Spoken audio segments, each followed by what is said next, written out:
12वीं कक्षा के सभी विद्यार्थियों का एक बार फिर स्वागत है। आज हम पार्ट 3 भाग 3 और पाठ का नाम है मुगल शासक और इतिवृत्त। इसके पार्ट 3 को लेकर के प्रस्तुत हैं। तो आइए बिना किसी देरी किए शुरू करते हैं। आज इसका प्रश्न नंबर 51 है। अभिवादन के कौन से तरीके या प्रकार जो थे वो प्रचलित थे मुगल काल के दौरान।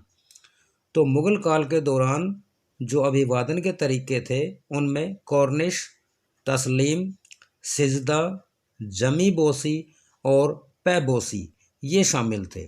और ये जितने भी अभिवादन के तरीके थे ये इंसान की पद और प्रतिष्ठा के हिसाब से किए जाते थे।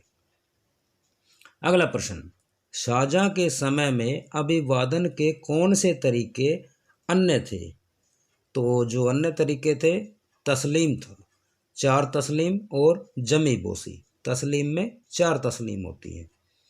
अगला प्रश्न, किस अंग्रेज दूत ने प्रचलित अभिवादनों का उल्लंघन किया।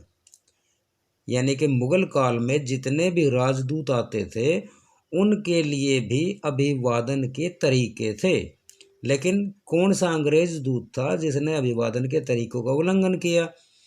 तो ये था जेम्स प्रथम का राजदूत जिसका नाम था टॉमस रो, और जहांगीर के दरबार में यह प्रस्तुत हुआ था और इसने अभिवादन के तरीके का उल्लंघन किया और फॉर्मलिटी के रूप में यानी कि अभिवादन करके और तुरंत अपनी चेयर के ऊपर ये बैठ गए। इससे पूरा दरबार जो था वो काफ़ी स्तब्ध हुआ।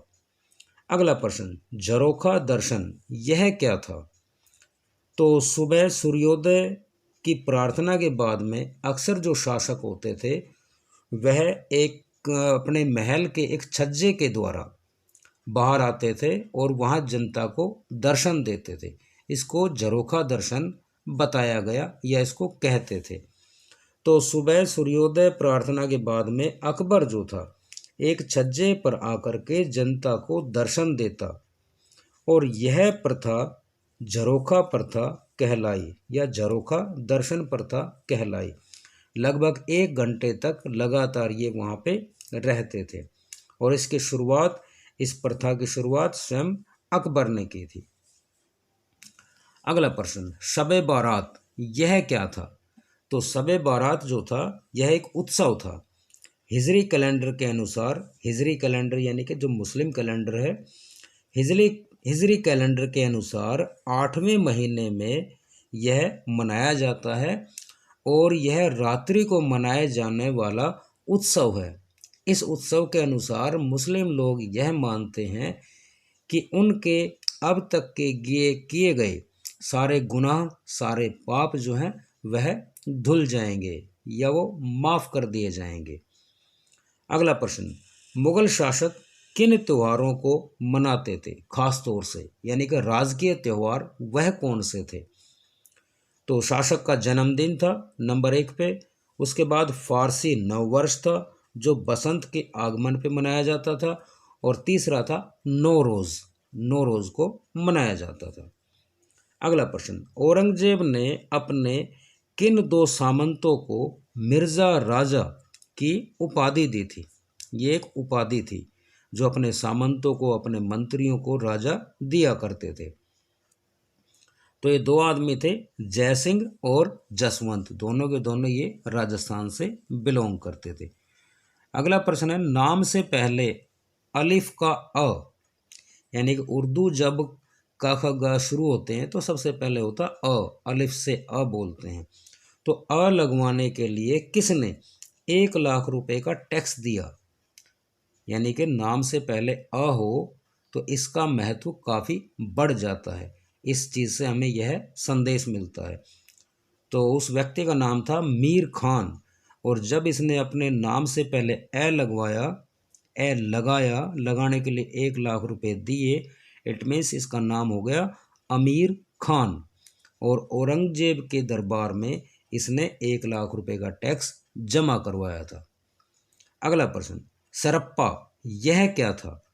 तो सरप्पा का शाब्दिक अर्थ है सिर से लेके पांव तक, यानी कि सिर से पांव तक पहने जाने वाला जो परिधान था, जो जामा था, उसको सरप्पा कहा जाता था। इसके 3 भाग थे, जामा, पगड़ी और पटका। इसके अंदर ये 3 इसके पार्ट थे, 3 इसके ये भाग थे। अगला प्रश्न, हरम यह क्या था? हरम जो था, हरम एक शब्द है जो फारसी शब्द है जिसका मीनिंग होता है वैसे पवित्र स्थान, लेकिन यहाँ इस शब्द के शाब्दिक अर्थ से कोई मतलब नहीं है।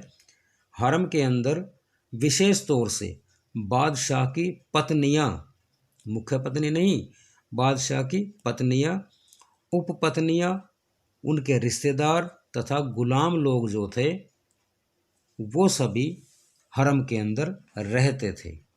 अगला प्रश्न, प्रश्न नंबर 61 के लिए नेक्स्ट पेज पे चलते हैं। यह आपके सामने 61। मेहर मुअज्जल, आपने अक्सर यह शब्द सुना होगा। मेहर मुअज्जल यह क्या होता है? तो मुस्लिम लोगों के बीच में शादी के वक्त यह एक प्रथा होती है, यह रिवाज होता है। तो मुस्लिम लड़कियां अपने शोहर यानी कि होने वाले पति से निकाह के समय जो उपहार प्राप्त करती हैं को मेहर मुअज्जल कहा जाता है। यह मेहर मुअज्जल रुपए में, सोने चांदी में या जमीन में किसी भी रूप में हो सकती है। अगला प्रश्न, जहां आरा और रोशन आरा ये 2 महिलाएं ये कौन थी? तो ये 2 महिलाएं जिनका शासन और प्रशासन में काफ़ी दखल था, यह थी शाहजहां की पुत्रियां। अगला प्रश्न 63, सूरत बंदरगाह का राजस्व यानी कि जितना भी टैक्स था वो किसके पास आता था, किसके नियंत्रण में था? तो वह महिला थी जहां आरा, और जहां आरा किसकी पुत्री? शाहजहां की। अगला प्रश्न, चांदनी चौक की रूपरेखा यानी कि मॉडल किसने तैयार किया? दोबारा फिर वही आंसर है, जहां आरा। तो यहाँ तक हम इस चीज़ को ज़रूर भी नोट कर सकते हैं कि मुग़ल जो दरबार था उसमें धीरे धीरे महिलाओं का दखल जो था वो बढ़ना शुरू हो चुका था। तो अगला प्रश्न यही है कि किस मुग़ल महिला या रानी के समय से शासन में महिलाओं का प्रभुत्व वह बढ़ना शुरू हो चुका था? तो उस महिला का नाम था नूर जहां। नेक्स्ट क्वेश्चन, हुमायूं नामा पुस्तक थी ये, हुमायूं नामा किसकी रचना है? तो हुमायूं नामा रचना है गुलबदन बेगम की, और गुलबदन बेगम जो थी यह हुमायूं की सिस्टर थी, यानी कि यह लड़की किसकी थी? बाबर की। अगला प्रश्न, और इसमें खास विशेषता क्या थी? इसमें महिला में ये तुर्की और फारसी दोनों भाषाओं को अच्छे से लिख और बोल सकती थी, यानी कि शिक्षित शिक्षाविद थी।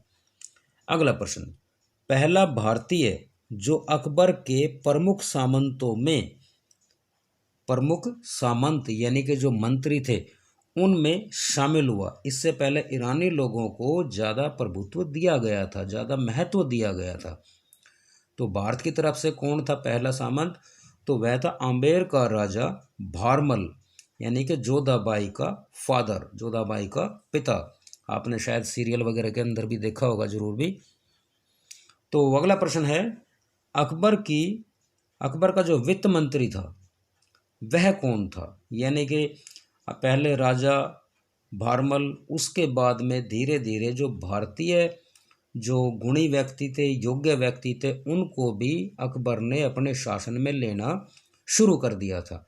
कहीं ईरानी लोग ज़्यादा महत्वपूर्ण पद पा करके कहीं विद्रोह की स्थिति उत्पन्न ना कर दें, तो इसलिए शासन में लगातार बैलेंस बना के रखा जाता था। तो उसी बैलेंस का एक परिणाम था कि अब भारतीय भी उस शासन व्यवस्था का हिस्सा बनने लगे थे। तो अकबर का वित्त मंत्री जो था वह था टोडरमल।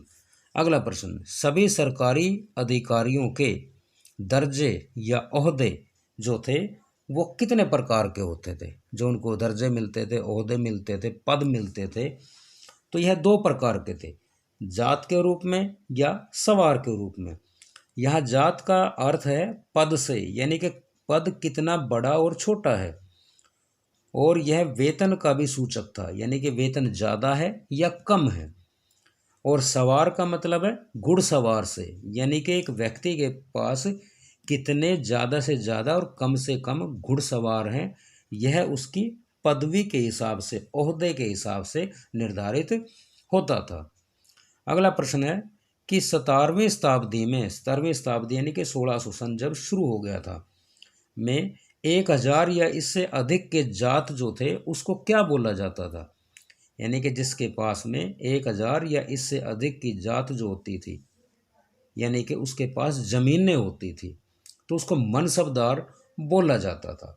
यानी कि मनसबदार जो था वो, ये कह सकते हैं आप कि मंत्रालय में, या ये कह सकते हैं उस समय जो सामंत थे वो अच्छे खासे सामंतों की श्रेणी में आते थे। इसी के साथ में आज का यह भाग समाप्त होता है। नेक्स्ट पार्ट लेके जल्द ही मिलेंगे। तब तक धन्यवाद। इसे शेयर करें, सब्सक्राइब करें, और यदि आपको ये कंटेंट अच्छा लगता है तो लाइक अवश्य करें।